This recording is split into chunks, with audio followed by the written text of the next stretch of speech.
Muito bem, vamos começar então. Se vocês bem se lembram aí, nosso tema, né? Sacrifício vivo, uma vida de adoração. Brevemente aqui falar sobre nosso programa de curso, né? A gente viu uma introdução aí no primeiro dia, uma vida de adoração, devoção pessoal, né? Como é que a gente coloca a nossa adoração diante de Deus no nosso dia a dia, né? Na nossa devoção pessoal.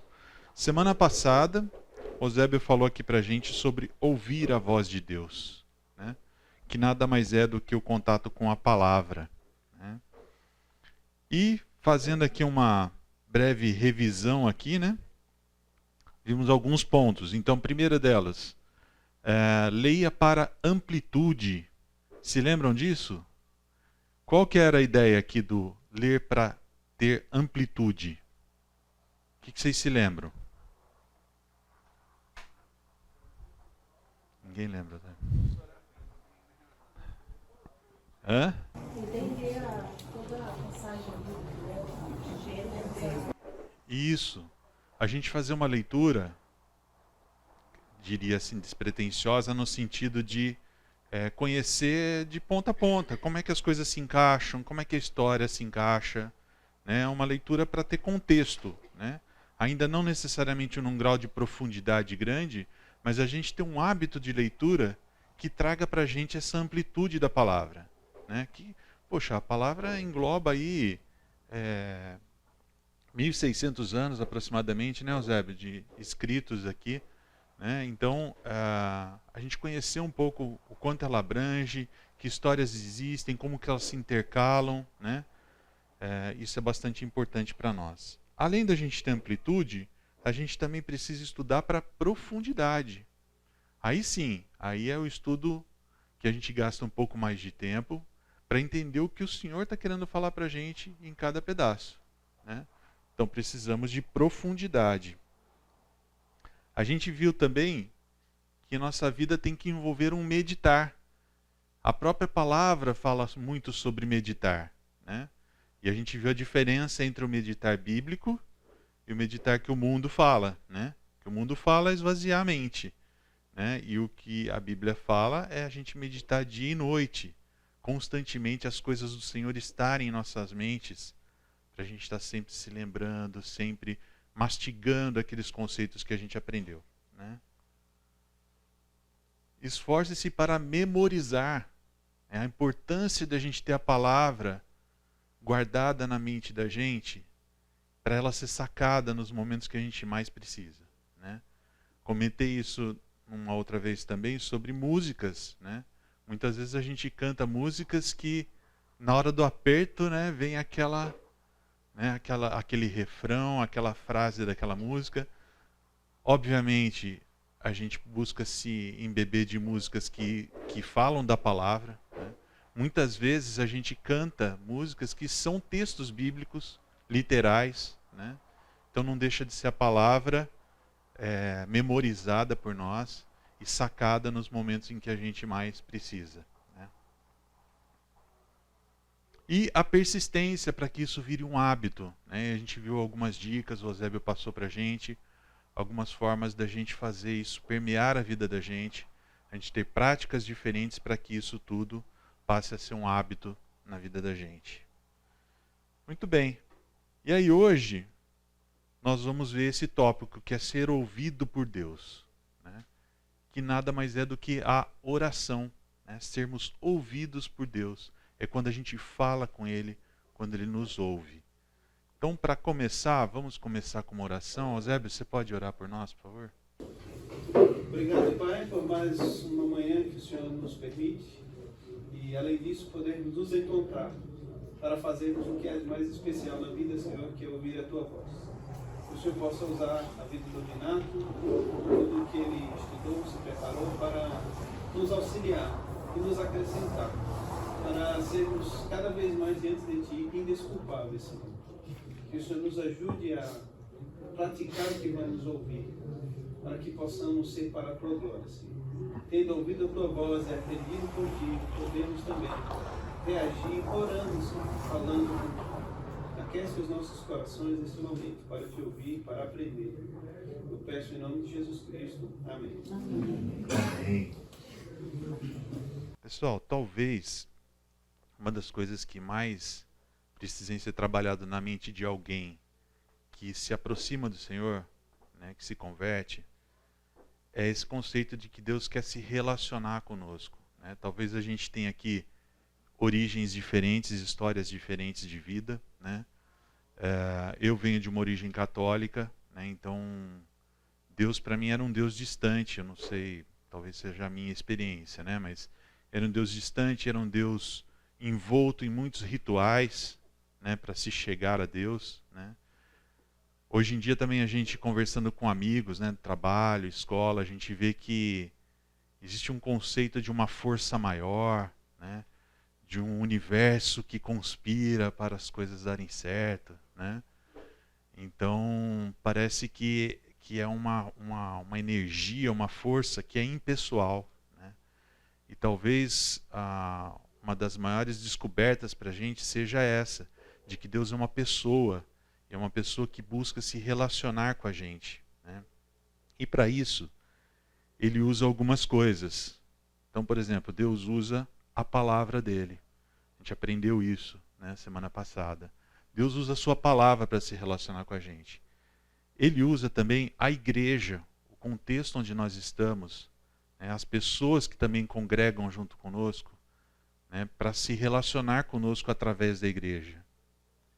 E ele usa também a oração. É uma ferramenta que ele usa para desenvolver esse relacionamento conosco, né?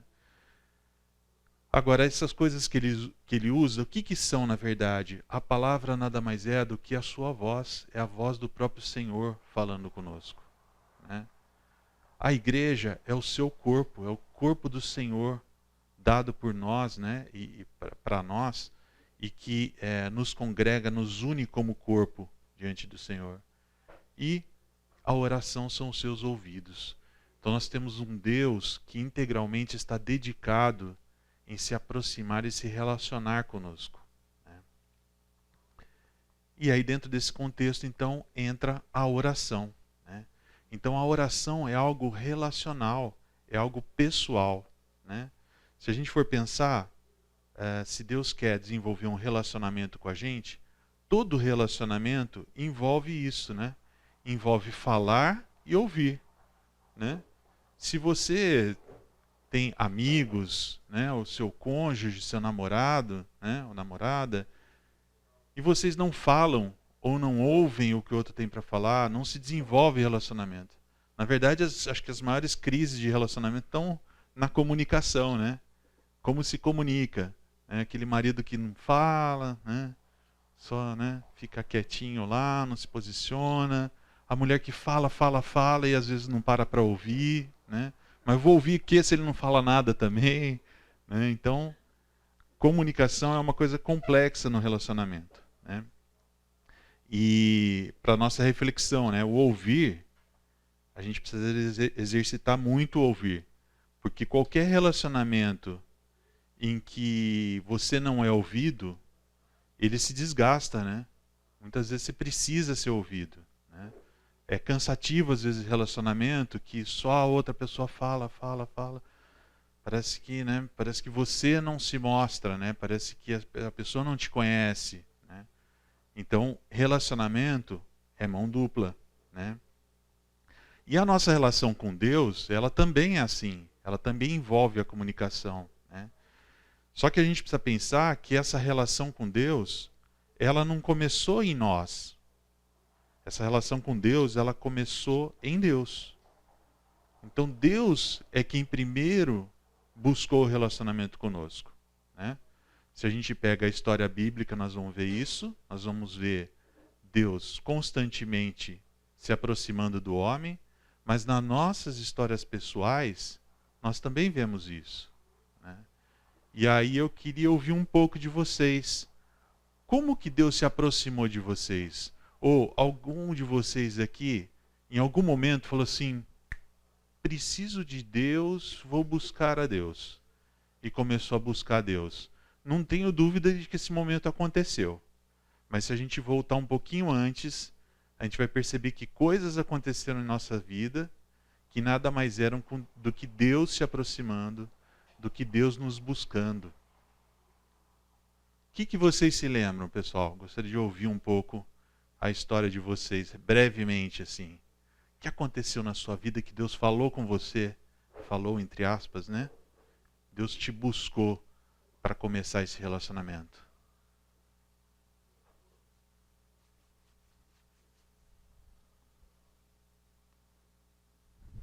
Ou não buscou? Mas você fala assim, já convertido ou na conversão? As suas primeiras lembranças de Deus se mostrando presente antes mesmo de você se converter, que te despertou interesse para você começar a buscar o Senhor. Buscar conhecer mesmo, se converter. Acho que a vida toda, porque tanta coisa, teve tanto livramento que só hoje eu entendo que foi livramento de Deus, né? Uhum. Eu sofri um acidente de carro, mas eu não sabia que era Deus me chamando. Uhum. Mas, por exemplo, a última foi um sequestro relâmpago. E eu falei, eu preciso buscar Deus. Uhum. E eu era católica, no lugar. E aí eu comecei a frequentar, coisa que eu fazia quando solteira, mas como ele não era muito a favor da igreja católica, eu ia sozinha, né? Então, aí eu dei um tempo. E aí eu voltei. E aí eu pedi, Senhor, coloca a minha família nos seus caminhos, né? Minha filha precisa te conhecer, meu marido precisa te conhecer. Mas eu mesma não conhecia Deus. E por curiosidade nós fomos conhecer uma igreja cristã, evangélica. Mas muitas vezes Deus tentou me resgatar, me mostrar que eu precisava buscá-lo e eu não enxergava. Então olha só, né? O que a nossa irmã está compartilhando aqui. Deus usou várias situações na vida dela. Acidente de carro, talvez o mais grave, um sequestro relâmpago. Né? Situações em que Deus permitiu que algo acontecesse na vida dela para que ela se despertasse, eu preciso de Deus. Né? É Deus falando com a gente. Deus usando, às vezes, recursos extremos para falar com a gente. Que mais? Quem se lembra de mais alguma coisa? Até tava pensando nisso antes de vir pra cá. Eu sempre fui lar cristão, mas quando eu tinha 11 anos, mais ou menos, eu simplesmente parei de ir na igreja, eu acompanhava minha mãe, parei de ir na igreja, e nisso eu lembro que eu fiquei esse um ano, dos 11 aos 12, sem ir em igreja nenhuma. Criança também, né, não fazia nada assim. Mas ali, quando eu tive 12 anos, e minha mãe e meus irmãos sempre frequentavam a igreja. Quando eu tinha 12 anos, eu escutei uma voz na minha cabeça e eu falei, cara, é Deus. E falava que eu precisava ir para a igreja. E aí, eu comecei a conversar com essa voz. E eu falei, mas aonde eu ia, eu queria ir. Aí eu falei assim, não, então você vai acompanhar tal pessoa. E aí eu comecei a acompanhar essa, que era meu irmão no caso. Comecei a acompanhar ele e desde então, desde os 12 até agora, eu tenho caminhado com Cristo. Muito bem. Qual é o seu nome? David. A experiência do David, né? É uma experiência incomum, pessoal. Né? Ele ouviu uma voz que falou com ele. Né? Deus pode fazer isso? Pode. Deus pode fazer. Ele pode usar o recurso que ele quiser, né? Para nos buscar, nos impactar de alguma forma. E isso impactou a vida do David, né, de forma que ele começou a buscar o Senhor de forma verdadeira. Onde é que o Senhor de fato está se revelando? Né? Onde é que eu encontro a presença verdadeira do Senhor? Né? E foi isso que o David fez. Que mais? Eu tive uma experiência uns anos atrás, também nasci num lar cristão, e eu vejo que Deus fala através da oração constantemente. Uma noite, nós tínhamos que tomar uma decisão de trabalho e Deus não me deixou dormir aquela noite, me chacoalhou.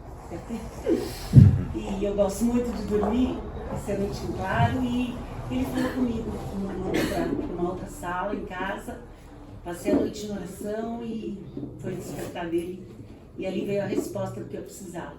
E desde então, foi uma experiência muito especial com Deus naquele momento. Porque eu pedi, falei, Senhor, eu preciso dessa resposta.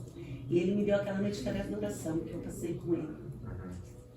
Olha só, né? Deus privando de algo que era importante para essa irmã, né? Dormir. Eu não conseguia dormir, né? Deus tirou a paz, Deus tirou o sossego. Foi para um lugar reservado, né? E ali ela falou com o Senhor. Então Deus nos busca de várias formas. Renato, sempre me lembro da passagem que fala que o Espírito Santo vos fará lembrar de tudo que eu vos tenho dito. Isso Jesus estava falando para os seus discípulos antes de ir embora, que o Espírito viria e ia falar com eles. Aí a gente começa a pensar assim, quando você já tem conhecimento de Deus de alguma forma, na palavra, em algum parente que te falou da Bíblia, algum amigo, né? O Espírito Santo está lá, e aí a hora que você tem que chegar no ponto que é de, vamos dizer assim, lembrar daquelas coisas. É o Espírito Santo que nos faz lembrar daquilo que Deus quer falar com a gente. De qualquer forma, mesmo que ele ouviu a voz, vamos dizer assim, é o Espírito Santo que já estava trabalhando, pegando aquilo que ele próprio, o Deus verdadeiro, já tinha falado no coração dele. E aí o Espírito Santo nos faz lembrar. Então é muito importante o tempo que a gente gasta com a palavra, a profundidade que a gente vai na palavra. Porque se não tiver isso, vai lembrar a gente do quê? Se você não conhece a palavra, que nem fala lá, como crerão se não ouviram? Então, nós precisamos ouvir mesmo, porque é ali que o Senhor vai falar com a gente. E ele, às vezes, faz uns sustos mesmo, que revela, né? Que aí a pessoa fala assim, eu quando tinha 9 anos de idade, 9 anos, eu estava deitado na Kombi, atrás do meu pai, assim, meu pai tinha Kombi, porque também 6 filhos, só Kombi mesmo, né? E aí eu pensei assim, nossa, os carros estão tão perto aqui, se bater o carro e eu morrer, pra onde que eu vou? E eu estava na escola dominical desde que eu nasci, né? Nasci dentro da igreja. Mentira, nasci na maternidade, mas eu fui à igreja desde de qualquer forma, eu não tinha certeza da minha salvação. Então Deus trouxe um pastor diferente, porque o presbiteriano não faz muita pregação de salvação, o batista faz muito mais. Agora eu sou batista, né? Então eu sei a diferença. E aí veio um senhor que a igreja convidou e ele pregou sobre salvação. Aí eu já estava com 11 anos. E aí um monte de pessoas da minha idade, a gente aceitou Jesus na pregação dele. Porque ele falou, quem quiser aceitar Jesus, vem aqui na frente. Nossa, foi uma bênção. Aí que eu resolvi aquele problema que eu fiquei desde os 9 anos na cabeça. Pensando como que eu ia fazer. Gozado que eu não perguntei para a mãe, não perguntei para o pai, para nada. Mas o Senhor vai encaminhando a gente, né? E esse é um começo da vida cristã na minha vida. Deus usa várias situações. E ele vai usar a situação que ele sabe que para o seu coração é a mais impactante. Porque ele quer atingir o seu coração. É ali que ele vai. Ele vai usar o que for necessário. E muitas vezes o que a gente mais precisa é de um chacoalhão, né? E às vezes esse tipo de situação é que dá esse chacoalhão na gente. Muito bem, pessoal. Oração, né? Talvez no contexto de onde a gente vem, né? O meu contexto, por exemplo, católico, e alguns talvez compartilhem disso, né? O autor aqui no livro, ele fala, né, que a oração não é para obter coisas de Deus, mas para obter Deus. Isso é uma diferença grande, né? Porque talvez muitos de nós venhamos de um contexto em que a oração servia como um amuleto, né? Eu uso para conseguir alguma coisa, né? Lembre-se que assim, quando a gente usa as coisas como amuleto, na verdade é para a gente conseguir coisas para a gente, né? Então isso não deixa de ser uma idolatria, né? Porque eu estou me colocando em primeiro lugar, né? Então eu preciso satisfazer os meus desejos, né? Então eu uso Deus para satisfazer os meus desejos, né? Então o que é importante não é Deus, o que é importante sou eu. Então a oração ela não é isso, tá? Ela não é para obter coisas, mas ela é para obter o próprio Deus, o relacionamento com Ele. C.S. Lewis fala também, de uma forma muito interessante, né? Ele fala assim: oração no sentido de petição, de pedir coisas, é uma pequena parte dela. Faz parte, tá? Mas é uma pequena parte. A confissão e a penitência são seu princípio. A adoração, seu santuário. E a presença e a visão e o deleite de Deus são pão e vinho. É a parte principal, né? É a presença, a visão e o deleite de Deus. O que você quer dizer com confissão e penitência? O que significa isso? Você se colocar diante de Deus para confessar os seus pecados, para entender que você não devia ter feito aquilo, reconhecer que você errou. Tá? Não é penitência no sentido de se autopenitência ou qualquer coisa nesse sentido, né? Mas se colocar diante de Deus para reconhecer seu erro. Né? Então, pessoal, a oração ela é parte integrante de um relacionamento contínuo com o Senhor. Contínuo. Tá? Primeiro princípio que eu queria discutir aqui com vocês, né? É um princípio interessante que o próprio Senhor Jesus traz para a gente, né? Ore em secreto. Né? E aí o texto, a partir do qual o Senhor Jesus nos desperta para esse princípio, é o seguinte. É lá em Mateus 6, 5 e 6. E ele está falando com o povo ali em volta, e ele fala o seguinte: e quando vocês orarem, não sejam como os hipócritas. Eles gostam de ficar orando em pé nas sinagogas e nas esquinas, a fim de serem vistos pelos outros. Eu asseguro que eles já receberam sua plena recompensa. Mas quando você orar, vá para o seu quarto, feche a porta e ore a seu pai que está em secreto. Então seu pai, que vê em secreto, o recompensará. Ó a riqueza de coisas que a gente tem aqui, né? Primeiro, isso é uma realidade nos dias de hoje também? Além dessa daqui? Vocês acham que é? Eu acho que isso funciona sempre. Eu acho que eu não consigo pensar em orar assim, sem ficar em secreto com ele. Sim. Para mim é tarefa. Mas essa questão de orar em público, de aparecer, vocês veem isso também acontecendo? Oi? YouTube tá aí para provar isso. YouTube, né? A gente vê um monte de... né? Ou seja, não era um problema que viviam só eles lá, né? Mas é um problema que a gente vive aqui também. Mas eu acho que quando a gente... Desculpa. Não, pode falar. Eu acho que a gente, quando está em uma coletividade, pessoas, mais do que uma pessoa em grupo, a gente... a moda modifica a identificação, sabe? Então, é como se uma pessoa se torna o grupo, uma persona, assim, diferente. Então, muitas vezes, isso te afasta muitas vezes do Senhor, e também pode até ter coisas ali que não são do seu coração, entendeu? Mas sim, é um conjunto. Sim. E quando você está sozinho, entendeu, com ele, é bem diferente, porque você tira tudo isso daí. Deixa eu aproveitar então e perguntar para o Eusébio. Você fez a oração no começo da nossa aula. É diferente para você fazer uma oração como você fez em público com a sua oração sozinho? Não tem diferença no sentido de que a quem eu estou me reportando, estou falando com Deus. A diferença que eu encontro tem um pouco disso aqui, mas uma linha um pouquinho diferente, que nós estamos aqui com um propósito. A minha oração foi, Senhor, todos nós que estejamos atentos a aprender e a replicar. Então é uma oração que ela tem diferença no sentido de para quem, não é eu e Deus me relacionando de maneira pessoal, mas é uma oração intencional pensando na unidade, porque todos no final têm que dizer amém. Se eles entenderam o que foi dito e concordam, Senhor, amém. Que eu aprenda, que eu entenda e que eu pratique o que eu vou ver. Então, nesse sentido, do grupo tem a diferença. mas não a diferença de... Deixa eu pensar nas palavras que eu vou colocar, como é que eu posso me colocar de uma maneira que todo mundo veja que eu sou bom orando, né, que eu sou o melhor em oração.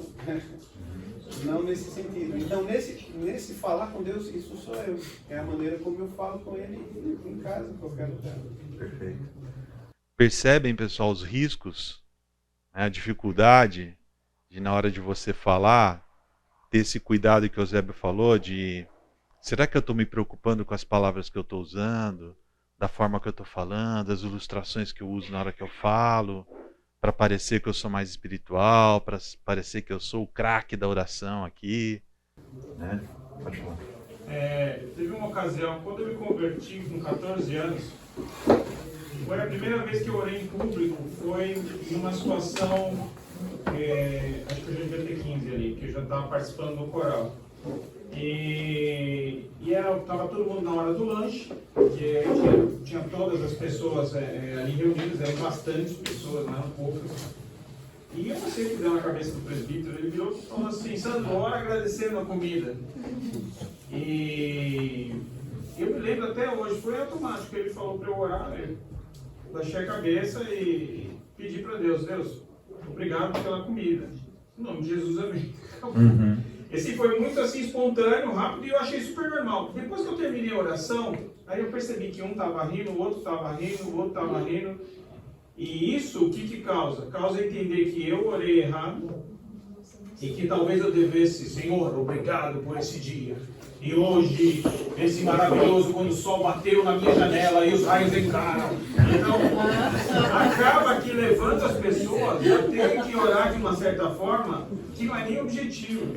Tem caso que um irmão, a gente pediu para ele orar na hora do almoço, ele orou por tudo, menos pelo almoço. Então, tem coisas que são estranhas, mas é assim. Exatamente. Então, pessoal, essa é uma tentação muito grande. Uma vez nós fomos a um encontro de casais e separaram os casais ali presentes, os homens, as mulheres, para estarem orando. E meu marido caiu no grupo para dividir as orações e tinha uma pessoa que não era cristã. E aí pediram para ele orar por um casal que queria muito um filho e que não estava conseguindo. E aí ele começou a oração assim: Senhor, o senhor sabe que eu não sei orar igual aos crentes, eu não sei falar coisa bonita igual aos crentes, mas Senhor, tem misericórdia, dá um filho para esse casal outra vez. Gente, por incrível que pareça, no mês seguinte ela estava grávida. Não é agora,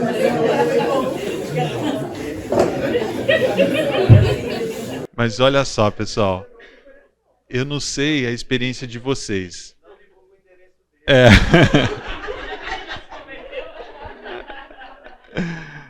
Mas vocês já se pegaram em oração pessoal, né, reservada com o Senhor, de abrindo muito jogo com Deus? Abrindo muito jogo, Senhor. Não sei como falar isso, mas a verdade é essa. Estou sentindo isso aqui, né? Em público a gente não... o relacionamento. Relacionamento é isso, né? Relacionamento envolve, às vezes, pedir perdão pela forma que está falando. Senhor, não sei falar, me perdoa. Né? A palavra fala que o Espírito intercede por nós, porque a gente não sabe falar. Né? Então, Deus sabe disso, melhor que a gente não sabe expressar as coisas que a gente deseja falar. Mas Ele conhece o nosso coração, e Ele quer que a gente tente. Ele quer que a gente experimente, fale. Né? Posso compartilhar algo sobre isso? Claro. Abrindo um pouco do meu coração, das experiências que o Senhor me permitiu. Teve um evento que aconteceu quando eu era adolescente, eu já fui adolescente, e me marcou profundamente a maneira como aquele jovem chegou, e ele falando que ele não estava a fim de ler a Bíblia nem estudar para estar ali, ele era responsável pelos adolescentes, mas que ele foi fazer tudo isso mesmo sem vontade. E no final eu caí na besteira de conversar com ele e falar: como é que você vai fazer as coisas de Deus sem vontade? E ele me deu uma grande lição. Eu não vou entrar nos detalhes dessa lição, mas o que ficou para mim foi a maneira de eu me relacionar com Deus em sinceridade. E ele deixou aquilo muito claro para mim. Então ele falou, dando um exemplo: você precisa se alimentar diariamente, quer você queira ou não, quer você tenha vontade ou não. E ele está se referindo ao estudar a palavra e também à oração, uma vida com Deus. Então, na prática, o que começou a acontecer comigo? Eu não tinha vontade de orar. Eu não tinha vontade de falar com Deus. Eu sou pecador, eu não tenho vontade. Eu quero as minhas coisas, não quero as coisas de Deus. Mas eu entendi que eu tinha que fazer. Então, começava muitas vezes a oração assim: Deus, eu não estou nem aí para você. Eu quero o meu mundo, minhas vontades. Mas eu tenho que falar com você. Você não faz nada, você fica aí em cima. E eu estou aqui sofrendo tudo. E eu colocava todas as minhas questões com Deus como se eu fosse... Gente, o Senhor é misericordioso e gracioso. E não foi nenhuma nem duas, mas várias vezes. Que o Senhor me quebrava naquele processo. Eu terminava a oração com outra. Sabe, você passa o tempo, você está falando ali com... Isso já é oração. Que oração? Falar com Deus. Eu estava sendo sincero? Estava. Deus estava fazendo o quê? Rindo, né? Mas Ele estava me tratando naquele processo. Então, eu comecei de uma maneira errada. Eu estava cheio de mim. Mas no final, o resultado era muito melhor. Diferente de algumas vezes que eu comecei bem, e você termina, parece que você para pensar, o que aconteceu aqui? Eu orei mesmo ou eu estou cheio de mim? Então, é só uma colocação para deixar. Você tem que fazer. Se está com vontade ou não, não interessa. Faça. E aí você vai desfrutar do que Deus faz com você nesse processo. Ainda que a gente comece errado. Não façam isso, tá bom, funcionário? Então, pessoal, o que Jesus propõe aqui, quando ele fala esse texto, é algo que não era estranho para ele. Né? Na verdade, o Senhor Jesus praticava isso. Né? A gente pode ver isso em vários textos. Né? Então, lá em Mateus 14, 23, ele fala, né? Tendo despedido a multidão, subiu sozinho a um monte para orar. E ao anoitecer, ele estava ali sozinho. Jesus fazia isso. Né? Lucas 5,16. Mas Jesus retirava-se para lugares solitários e orava. Ele buscava lugares solitários para orar. De madrugada, quando ainda estava escuro, Jesus levantou-se, saiu de casa e foi para um lugar deserto, onde ficou orando. Lucas 6,12. Num daqueles dias, Jesus saiu para o monte a fim de orar e passou a noite orando a Deus. Ia para lugares desertos sozinho. Até lá no Getsemane, né, pessoal? Mateus 26. Pensei alguns versículos aqui, 36, 42 e 44. Fala assim, né? Então Jesus foi com seus discípulos para um lugar chamado Getsemane e lhes disse: sentem-se aqui enquanto vou ali orar. Depois no versículo 42, e retirou-se outra vez para orar. Meu Pai, se não for possível afastar de mim esse cálice sem que eu o beba, faça-se a tua vontade. Depois no 44, então os deixou novamente e orou pela terceira vez, dizendo as mesmas palavras. Então era prática constante do Senhor Jesus. Se afastar, ir para um lugar isolado, deserto, em cima de um monte. Imagino que em cima de um monte deve ser bem isolado. Né? Ele fazia isso. Orar em secreto. Né? Como que seria isso na prática? E alguns conselhos aqui para a gente. Né? Primeiro deles, crie o seu quarto. Né? Quando fala que vá para o seu quarto orar. Né? Às vezes não é o seu quarto mesmo. Né? A gente às vezes precisa preparar um espaço para isso. Né? No livro ele faz um comentário que às vezes ficar ao lado da cama é mais produtivo do que ficar deitado na cama. Né? Então... geralmente, né? Então, às vezes a experiência da gente estar deitado na cama, eu já parei um pouco de me cobrar sobre isso, sabe? Muitas vezes eu falava assim, que vergonha, né? Começo a orar e falo amém só de manhã, né? Quando eu acordo. Não é que eu passei a noite orando, não, eu dormi no meio, né? Mas eu estou me relacionando com o Senhor também, parei de me cobrar um pouco com isso, né? Pelo menos eu dormi falando com o Senhor e acordei falando amém, né? Então não deixa de ser um relacionamento aqui. Mas a gente tem que ser cuidadoso também, ter relacionamento de qualidade também, né? É desagradável, né? Quando você está conversando com alguém, a pessoa começa a dormir, né? É bem desagradável. Então, imagino que para o Senhor não seja legal também. Então, pessoal, crie um espaço para você fazer isso. um espaço reservado, em que você vai ficar tranquilo na sua casa, né? Em que você não é perturbado pelas coisas em volta, né? Busca um espaço desse para estar com o Senhor, né? Então crie o seu quarto, né? Comece com a Bíblia, né? Às vezes a melhor forma de a gente começar orando, né, e a gente estudou isso na semana passada, pega textos bíblicos, começa a ler aquilo ali, em cima daquilo ali, você meditando naquilo, começa a fazer sua oração, começa a falar, né? Tem uma técnica também que é bastante conhecido, que é o ACAS, ou ACAS, alguns talvez conheçam de forma diferente, que é essa sequenciazinha aqui, né? Adore, comece adorando ao Senhor. As coisas que você está falando, prestando sua adoração ao Senhor, né? Em seguida, fale dos seus pecados, confesse, né? Se coloque, se fragilize diante do Senhor, né? Se humilhe diante dele. Agradeça em seguida pelas coisas que você tem, que o Senhor te concedeu, pela sua vida, pelas bênçãos, né? E aí no final, suplique. Tem espaço para suplicar. Mas você percebe que a hora que chegar lá no suplique, você já fez tantas coisas que te direcionaram para Deus, que dificilmente você vai pedir aquela Ferrari, né? Você vai pedir alguma coisa que faça sentido com as coisas do Senhor, né? Então essa é uma técnica interessante, tá? Adore, confesse, agradeça, suplique, né? Use essa técnica, né? É uma estruturinha um pouco mais fixa, né? Mas é legal a gente ter uma parte, talvez, na nossa oração um pouco mais fixa e uma parte um pouco mais livre, né? E aí dentro do suplique está a possibilidade de você expor os seus desejos. Deus quer ouvir também os seus desejos. Ele os conhece, tá? Mas Ele quer ouvir de você, né? É um exercício interessante para nós a gente verbalizar as coisas, né?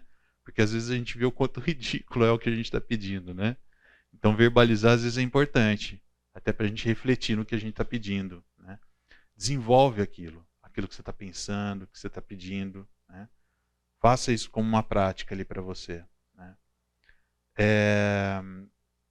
Existem algumas orações de Paulo, e aí depois esse material aqui também vai estar na internet, tá? Em PDF, lá vocês podem baixar isso. Mas tem algumas orações de Paulo que estão lá registradas em Efésios, em Filipenses, em Colossenses, que é Paulo orando pelas igrejas, né? Pessoal, é muito legal vocês lerem isso depois, né? Tem algumas coisas assim, aparentemente complexas, você fala, o que Paulo está falando aqui, né? Mas como você começa a entender o que ele está pedindo, ele pede coisas muito assim, que o Senhor dê sabedoria, que o Senhor nos dê a habilidade de a gente constantemente estar lembrando da nossa esperança futura, né? São coisas que Deus pede pela igreja, assim, Senhor, sintoniza a cabeça dessas pessoas, né? Direciona para o Senhor, direciona para o que é prioridade, né?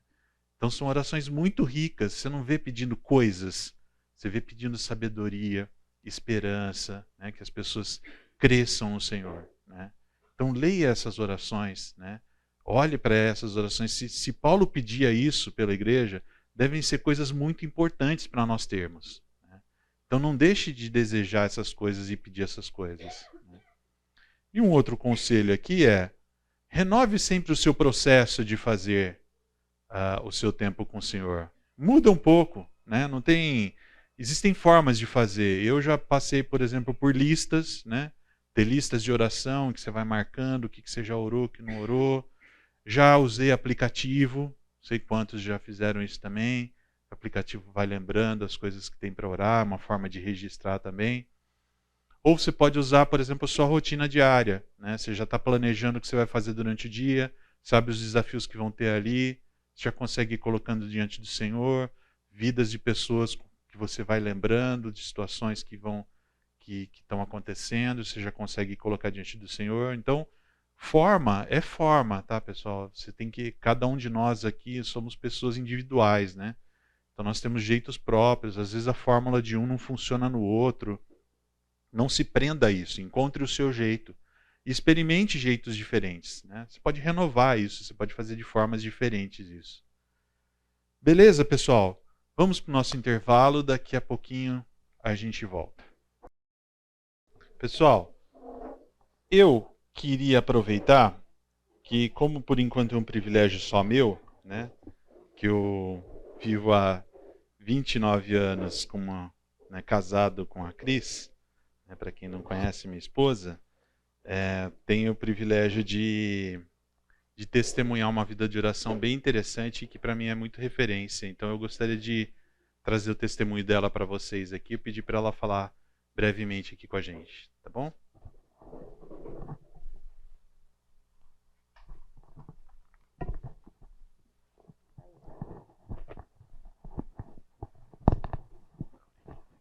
Achou?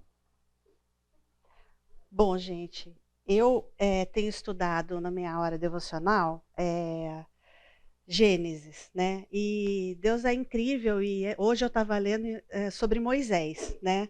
Quando Moisés chega para Deus e fala assim que ele é duro de fala e tal, e Deus pega e fala, não, eu vou colocar seu irmão para ajudar, não, tal. Eu consigo me identificar muito. Então, eu estou aqui nervosa para falar com vocês, mas vamos seguindo, que quando Deus dá a oportunidade, a gente tem que aproveitar e usar dela, né? Eu sou aquela pessoa que, o Renato sabe bem, eu troco todas as palavras, eu esqueço as palavras, coisa e treco para mim é referência, né? Eu só não falo mais isso porque ele não deixa e me força a seguir em frente. Então, vou seguir aqui o meu roteirinho, mas para passar um pouquinho para vocês como é que é a minha vida aí de oração com Deus. Então, quando ele pediu para eu falar com vocês um pouco de como é, eu pensei muito nos 2 pilares que para mim são muito importantes e que, no fim, eu cheguei aqui, o Eusébio estava falando de um, hoje o Rê está falando do outro, que é o estudo da palavra, né, e a oração, né? É isso que dá o tom da nossa vida com Deus, né? Então, o Eusébio falou sobre Josué 1:8 e eu coloquei aqui também 1 Tessalonicenses 5:17. E aí, o que a gente pode ver dessas duas coisas, que são muito importantes nesses 2 versículos, não deixe de falar, medite nele de dia e de noite, que foi as coisas que o Eusébio falou na semana passada, né? E o 1 Tessalonicenses fala em orar sem cessar, né? Orar continuamente. Então, existe uma constância muito grande nisso, que Deus requer da gente, né? Então, a palavra de Deus fala, e quando ela fala, não é uma sugestão, né? É uma ordem. Então, é muito importante que a gente busque se relacionar com Deus, né? Então, tem muita gente que sabe muito da Bíblia, conhece muito da palavra e tal, mas o que Deus quer é o relacionamento, né? Ele quer o relacionamento profundo da gente com Ele, né? Então, a prioridade da gente tem que ser essa vida que a gente tem com Jesus. Eu sempre falo para os meus filhos, Deus tem que ser o primeiro na sua vida, né? A maior importância tem que ser Jesus, né? Eu falo para o Renato, Jesus é lindo, né? Ele é lindo mesmo. Então, a gente precisa aproveitar disso com ele, né? Às vezes a gente se pega pensando assim, não, eu sou uma mãe que estou o tempo todo fazendo um monte de coisa, você não sabe como é que é lá em casa, é difícil. Eu tenho um monte de louça para lavar, eu tenho um monte de roupa para passar, eu tenho um monte de coisa para fazer, eu trabalho, eu chego em casa e eu estou cansada, gente, não dá tempo de eu orar, né? Ou então, eu trabalho o dia inteiro, eu tenho reunião o dia inteiro, né? O dia inteiro eu estou lá em reunião, não sei o quê, seja home office, seja no trabalho, difícil. Às vezes eu estou no ministério, né? Eu faço um monte de coisa arada, eu estou na recepção, eu estou na escola bíblica, eu estou fazendo um monte de coisa. Mudei ali. Estou fazendo um monte de coisa tal, e cadê, né, o meu tempo de oração? Difícil, você não entende, é complicado. O dia passou e eu estou cansada, eu deito e durmo, né?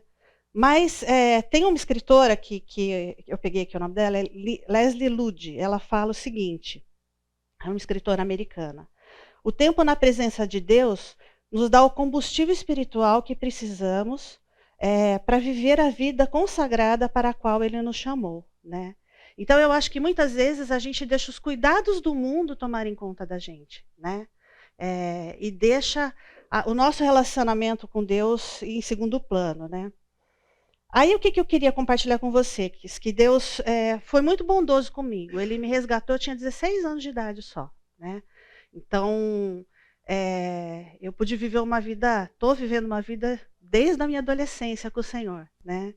E eu tive o privilégio de ser discipulada pelo Chico Mota e pela Denise. Muitos de vocês conhecem os dois aqui, né? Então, eu aprendi na minha vida assim espiritual, infância espiritual que eu tive, que a gente precisa dar o nosso melhor para Deus, né? Eles ensinaram muito isso para a gente, foi muito a base que a gente teve foi muito essa, né? E Deus espera o nosso melhor. E aí eu queria compartilhar com vocês, o Sandro, né, que compartilhou, da primeira oração que ele fez ali, e eu vou compartilhar a primeira oração que eu fiz, eu não era convertida ainda, né? E aí a Denise pediu que eu fizesse uma oração com os outros adolescentes que a gente estava ali, e aí eu comecei a fazer oração falando para as pessoas, porque eu não era nem convertida, então eu comecei a fazer oração, não vou lembrar o que eu orei. O que eu lembro é que eu comecei a sentir muita vergonha, né? E comecei a dar risada, né? Abri o olho e pensei, todo mundo vai dar risada de mim. E todo mundo continuou com a cabecinha baixa, esperando eu terminar a minha oração. Aí eu fechei o olho e falei, bom, em nome de Jesus, amém, que eu já tinha aprendido que em nome de Jesus, amém, né?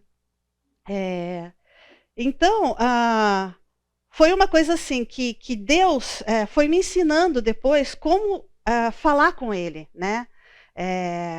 As pessoas aguardaram e Deus me aguardou muito e me ensinou como fazer isso, né? Aos poucos Ele foi tendo paciência e me ensinando como orar, né? Ele é um Deus paciente, amoroso e ensina como a gente deve se relacionar com Ele, né? E na minha vida com Deus, eu descobri que Ele ouve sempre as minhas orações. Ele nem sempre responde com sim, mas Ele sempre ouve, e Ele sempre é amoroso e sempre responde de forma amorosa, né? E logo depois da minha conversão, eu passei a ter uma prática de orar, de conversar com Deus, de ter essa ligação o tempo todo com Deus, né? Então, a gente o tempo todo não fica com o pensamento, pensando nas coisas e fazendo conversas na nossa cabeça, e às vezes a gente está brigando com outras pessoas na nossa cabeça e tal. Então, a prática que eu tenho é levar isso sempre para Deus, né? Então, se eu estou um pouco preocupada com alguma coisa, Senhor, eu estou preocupada com isso, né? Me ajuda nesse momento. Se eu estou, puxa vida, eu gosto de borboleta, a Renata descobriu isso faz pouco tempo.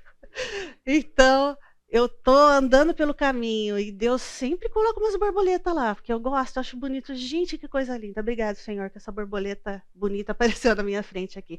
Coisinha simples, né? Que Deus coloca pra gente. Então, 2 Coríntios 10:5 fala de levar cativo todo o pensamento para Deus, né? E eu acho que é muito isso, você aprisionar o seu pensamento, né? E levar para Deus, Senhor, eu estou sentindo isso aqui agora, eu estou precisando do Senhor agora, eu estou, né? Seja louvor, seja preocupação, o que for, levar para Ele, né? Então a minha prática é essa, levar os meus pensamentos para Deus, né? E é um exercício contínuo, né? Então, aí, o que acontece, isso são breves, essas orações são breves, né? Mas eu tenho também o meu momento devocional, que são coisas mais organizadas, pensamentos mais organizados, e a gente precisa ter, e foi exatamente isso que o Renato está falando agora, né? Você orar lá em secreto, orar, e vai falar mais coisas sobre isso também, né? Se alguém pede alguma oração por algo na hora, por que não parar e fazer essa oração na hora, né? Eu vou orar por você, e depois a gente esquece de orar, né? Às vezes a gente, porque você já não leva para Deus na hora, Senhor, ajuda esse irmão, ele está precisando, ele está nesse momento passando por isso. Ora na hora, faz isso na hora. Isso muda um pouco a forma da gente encarar o dia da gente, né? Ela abre um pouco a porta do nosso coração e da nossa mente para o Senhor, né? Muda muito a gente. Uma outra prática que eu tenho aprendido, eu tenho tentado fazer uma realidade na minha vida, é orar a palavra. Eu aprendi isso com algumas irmãs de outros lugares aqui, muito firmes na oração, e é uma coisa muito interessante porque, e excelente, né? Se a gente ora de acordo com o que a palavra de Deus está falando, a gente tem certeza de estar pedindo aquilo que é correto, né? Então, por exemplo, se a gente está orando o Salmo 1:12, que fala para a gente não se assentar, né, com os escarnecedores e tal, a gente pode muito bem orar e pedir para Deus, Senhor, me ajuda a não seguir o conselho dos ímpios, me ajuda a não seguir a conduta dos pecadores, a não sentar com os zombadores, me ajuda a encontrar minha satisfação na tua lei, né? E a gente está pedindo em ressonância com aquilo que Deus está querendo da gente. Então, é uma prática que eu tenho tentado ter na minha vida, né? Então, algumas vezes, se eu estou ali orando e tal, Deus vai estar falando comigo e me mostrando como agir. Porque, na verdade, a oração é uma via de mão dupla, né? Então, a gente está falando com Deus e Deus também está falando com a gente. A gente tem o Espírito Santo dentro da gente. Então, a gente precisa estar aberto para as correções de Deus. Então, muitas vezes, o que Deus faz é isso. A hora que você está o tempo todo em contato com Ele, falando com Ele, Ele vai te mostrar. Ó, esse seu comportamento não foi legal, né? Então, tudo isso depende dessas coisas. Então, se eu puder deixar 2 conselhos para vocês, é esse. Medita dia e noite. Deixa a palavra do Senhor na tua mente o tempo todo. E ora o tempo todo. Né? Fala com o Senhor o quanto vocês puderem. E eu queria orar esse versículo aqui para vocês, Salmo 73, 23 e 29. Minha oração é essa para vocês. Que seja para vocês, o bom seja estar perto do Senhor. Né? Que o soberano Senhor seja o refúgio de vocês e que vocês proclamem os feitos dele todos os dias. É isso que o versículo fala. Deus abençoe que a gente possa ser pessoas de oração o tempo todo, que a gente só tenha a ganhar. Tá bom?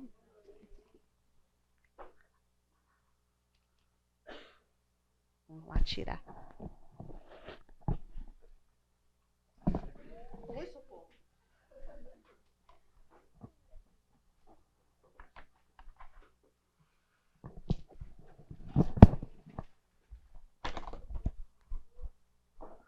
Legal, né, pessoal? Privilégio meu, né? E é bonita ainda. Não é fácil, não.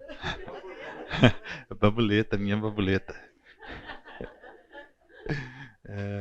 Mas é um privilégio mesmo, pessoal. E privilégio de ver Deus falando com ela também, né? Em várias situações que a gente passa.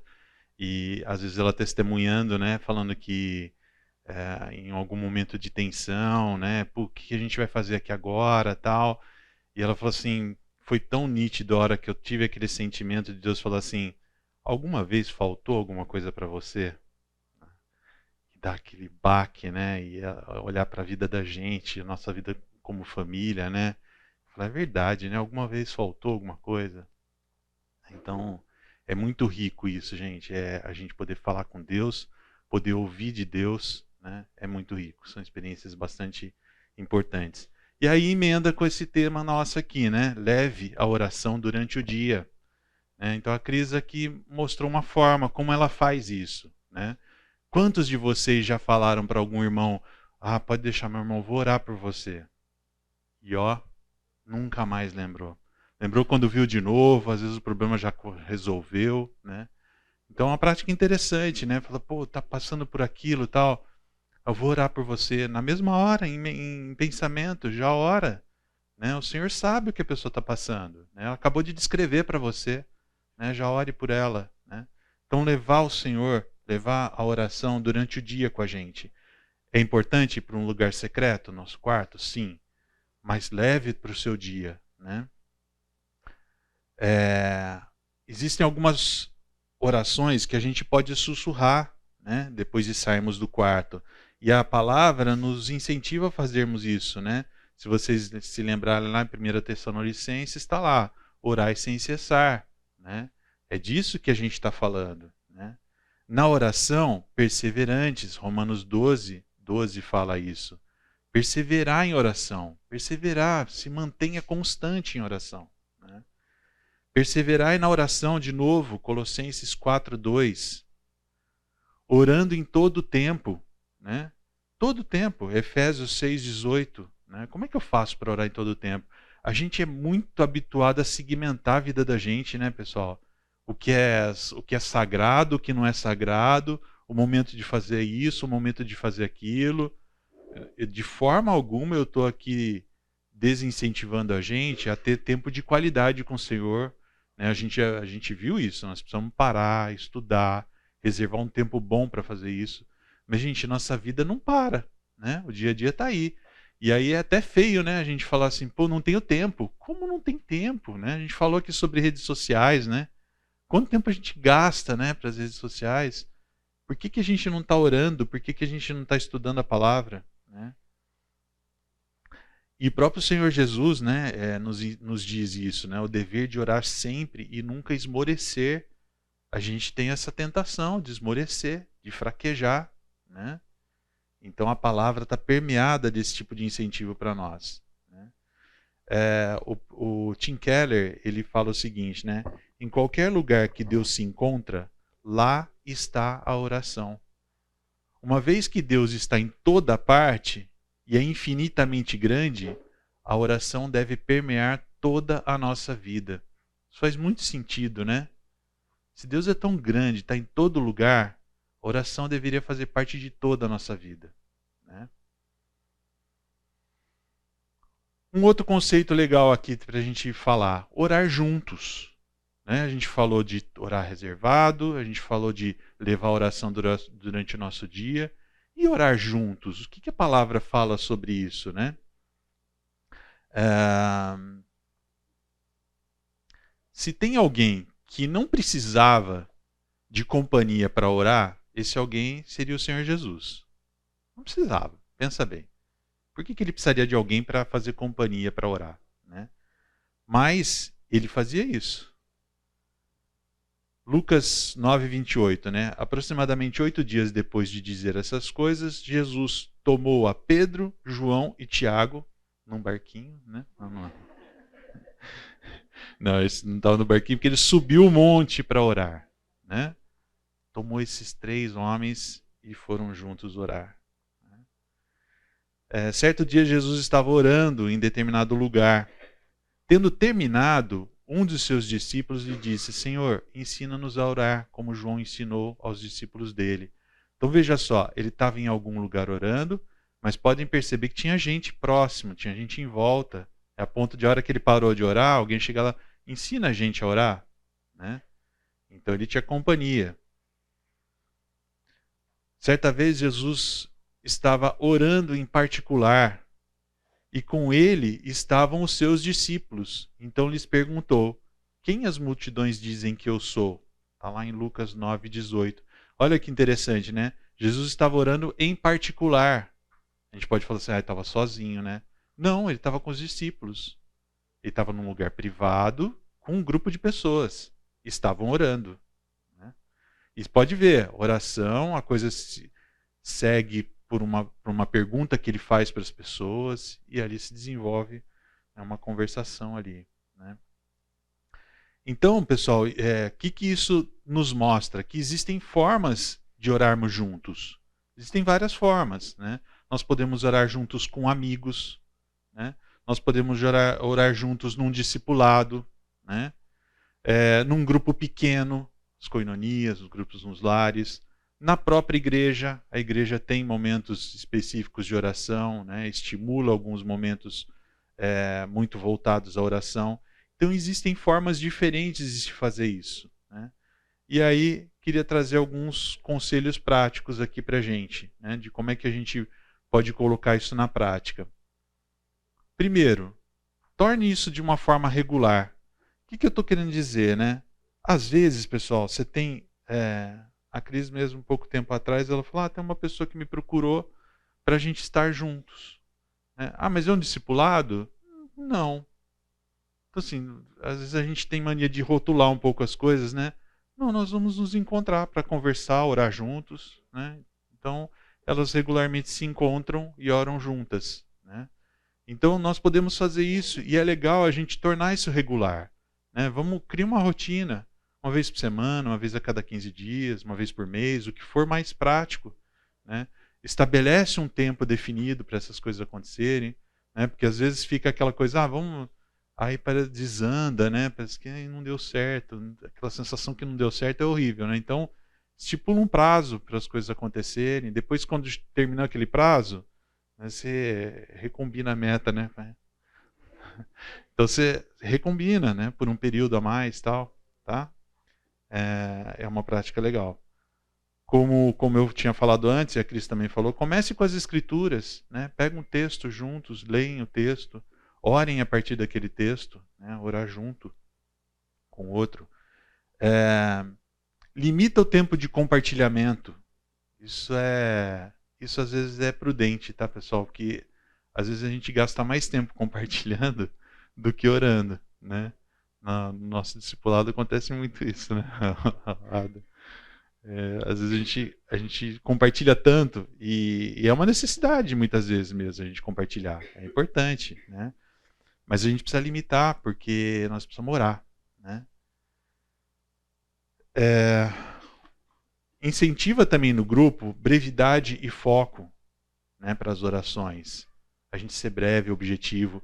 A gente já fez aqui na igreja uma vez, quando a igreja era bem menor, a gente teve alguns momentos de oração que foram muito preciosos para mim, que era assim, abrir para a igreja, falar expressões rápidas de adoração, com frases curtas. Eu agradeço ao Senhor porque o Senhor é misericordioso. Outro vira e falava outra coisa. E a gente tem momentos assim de breves que todo mundo pudesse expressar alguma coisa. Isso traz uma riqueza tão grande para a gente, né? De você ouvir aspectos que fala assim, puxa, aquilo foi importante para a pessoa, eu não pensei em verbalizar isso, mas isso é tão relevante para mim, né? Então, também ter brevidade e foco é bastante importante, né? E, como a gente já falou, né, orar sem se exibir, sem se preocupar com como é que eu vou aparentar, né, como é que a minha oração vai aparecer para os outros, né? Mas pensar nos outros, considerar os outros, né, nesse momento de adoração. Então, pessoal, é relevante isso, né? Buscar orar com as outras pessoas, né? Quais são os benefícios de se orar junto? Por quê, né? Por que a gente deveria orar junto? Primeiro ponto, né? Mais poder. Olha que coisa estranha, né? Como assim mais poder na oração, né? Olha só o que fala lá em Mateus 18, 15. Também digo que se 2 de vocês concordarem na terra em qualquer assunto sobre o qual pedirem, isso será feito a vocês por meu Pai que está nos céus. Vamos tomar cuidado com esse texto, né? Esse texto ele vem dentro de um contexto de disciplina na igreja, né? Em que ele fala que se não se arrepende, leva alguém para falar com a pessoa, se ainda assim não se arrepende, leva para a igreja. Tem um contexto de disciplina. Mas o Senhor destaca isso nesse versículo 19. Falado tudo aquilo, ele fala, também digo que se 2 de vocês concordarem na terra em qualquer assunto sobre o qual pedirem, gente, entendam que isso está dentro de um contexto de pessoas que estão alinhadas com o Senhor, né, com a vontade do Senhor, né? Isso será feito. E vocês isso será feito a vocês por meu Pai que está nos céus. Né? Então o que o Senhor está dizendo aqui é que de alguma forma, eu tenho uma tendência, pessoal, não sei se vocês têm também, eu tenho uma tendência a pensar assim, Deus sabe o que Ele vai fazer. Ele vai fazer o que Ele quiser fazer, independente de mim. Né? Por que eu oro? Porque Deus falou para eu orar, e eu preciso me posicionar, e é um privilégio para mim participar disso através da minha oração. Né? Mas eu sempre tenho a tendência a pensar assim, o que minha oração muda? Minha oração vai mudar a cabeça do Senhor? O fato é que existem vários versos aqui na Bíblia que dizem que de alguma forma existe uma relevância em pessoas se unirem para orar ao Senhor. Existe uma relevância nisso. Como Deus faz isso, como Deus considera isso, eu não sei responder. Deus vai me revelar em algum momento, nem que seja quando eu estiver lá no céu, Ele vai mostrar como essas coisas funcionam. Mas se está na Bíblia, é porque funcionam. Né? E Deus nos incentiva a fazermos isso em conjunto. Então existe um poder maior que vem de uma oração em conjunto. Mais poder. Existe também uma alegria multiplicada, pessoal. Então assim, quando você ora em conjunto, pensa só, você não sabia aquela aflição que a pessoa estava passando. Agora você sabe. Agora você ora em conjunto com ela. Agora você vê o Senhor agindo na vida dela. E você pode se alegrar com ela. A nossa oração sozinho no quarto não tem esse efeito, tem o efeito da sua própria vida, as coisas que estão acontecendo com você. Mas multiplicar a alegria, porque você está vendo acontecer na vida dos outros, não tem esse efeito. Então, orar em conjunto traz esse benefício, né? Traz maior glória a Deus. Ué, maior glória a Deus? Como assim? Aí olha só, em 2 Coríntios 1,11, né, fala: enquanto vocês nos ajudam com as suas orações. O versículo anterior terminava assim: assim, muitos darão graças por nossa causa, pelo favor a nós concedido em resposta às orações de muitos. Então Paulo está falando assim, gente, quando vocês oram e as coisas estão acontecendo, tem mais gente dando graças a Deus. Ou seja, Deus está sendo glorificado. Se o nosso propósito, se a gente existe para trazer glória ao Senhor, a oração em conjunto traz isso, porque tem mais gente dando graças a Deus por aquilo que está acontecendo. Olha que relevante isso é, né? Também o ministério e a missão se tornam mais frutíferos, né? Puxa, mas como assim se torna mais? O mesmo versículo anterior, né? Enquanto vocês nos ajudam com suas orações. Assim muitos darão graças por nossa causa, pelo favor a nós concedido em resposta às orações de muitos. Olha só, pessoal. A palavra está dizendo que em resposta à oração de muitos que se unem para orar, existe um favor concedido a Paulo que estava lá no ministério. Tá? Então existe relevância em oração em conjunto por ministérios, né, e por missões. Tá? Então precisamos nos juntar e orar ao Senhor. Unidade entre os crentes. Né? Quando você compartilha, quando você ora junto, quando você sabe o que o outro está passando, você se alegra com o outro, você se entristece com o outro. Como a Cris falou, né? Deus sempre responde, nem sempre é sim. Né? Às vezes é não. Às vezes é ainda não. Mas sempre tem resposta. Né? E às vezes o não é fácil de ouvir. Não é fácil de ouvir. Agora, quando você está junto de um irmão que ouviu um não do Senhor, né? Você se entristece com ele ou se alegra na boa resposta, isso traz unidade entre nós. A gente compartilha dos mesmos sentimentos. Né? Respostas, é mais um benefício, respostas que de outra forma não obteríamos. Olha só, de novo, o que a palavra fala aqui, né? Lá em Tiago. Entre vocês, há alguém que está doente? Que ele mande chamar os presbíteros da igreja, para que esses orem sobre ele e o unjam com óleo em nome do Senhor.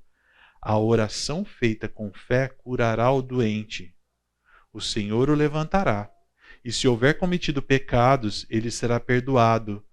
Portanto, confessem os seus pecados uns aos outros e orem uns pelos outros para serem curados.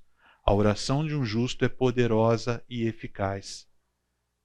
Gente, é a palavra que está dizendo, tá? Então, assim, o que não está dizendo aqui? Que é uma promessa que sempre vai haver cura. Isso não está escrito aqui, tá? Vocês podem ver que tem um contexto aqui de doença, tem um contexto de pecado, né? Nós sabemos que às vezes algumas doenças são resultado de pecados, né? Que às vezes tratar o pecado, sabemos na nossa própria vida que muitas vezes mexe com a nossa saúde, melhora, né, quando a gente trata pecado. Né. O fato é esse, pessoal.